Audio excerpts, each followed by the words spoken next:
Break के बाद आप सभी का फिर से स्वागत है श्रमण टीवी में। तो श्रमण जी, हमारा दूसरा प्रश्न है जी। और सभी जनताओं का भी ये जानना चाहेंगे कि भारत में भी जनगणना होने वाली है। जी। बहुत से लोग प्रचार कर रहे हैं कि आप धर्म के कॉलम में बौद्ध लिखें और जाति के कॉलम में अपनी जाति, जैसे कोई महार लिखता है, चमार लिखता है, मातंग, वाल्मीकि आदि अपनी कुछ कुछ जातियाँ लिखते हैं। प्रत- कहते हैं कि धर्म के कॉलम में बौद्ध लिखो, जाति के कॉलम में अनुसूचित जाति लिखो। कोई कहता है धर्म के कॉलम में बौद्ध लिखो, जाति के कॉलम में भी बौद्ध लिखो। वास्तव में लोगों को क्या लिखना चाहिए? क्या लोग भिन्न भिन्न तरीके से लोगों को बता रहे हैं? इससे तो लोग गुमराह भी होंगे।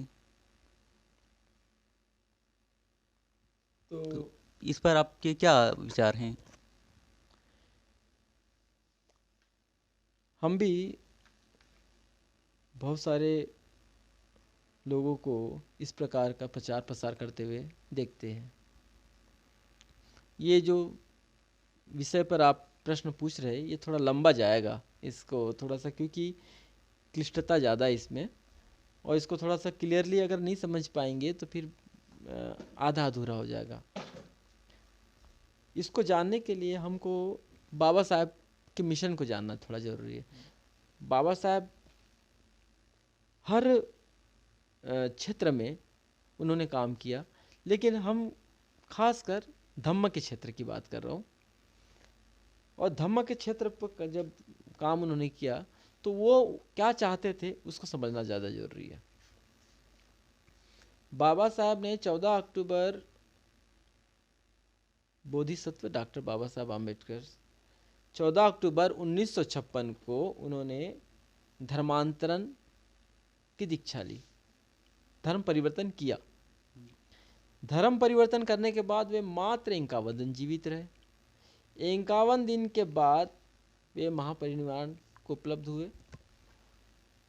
उसके बाद की घटना को अगर हम देखें, धर्मांतरण के बाद से लेकर जो 35 साल का जो समय गुजरता है, उस समय तक आपको ये बातें सुनाई नहीं पड़ेगी कि धर्म बौद्ध लिखो, जाति के कॉलम में फलाना फलाना जाति लिखो। इन्हें 1956 से लेके 1990 के पहले तक कोई भी ऐसा प्रचार प्रसार नहीं किया। ये बड़ी सोचनीय बात है, किसी ने नहीं किया।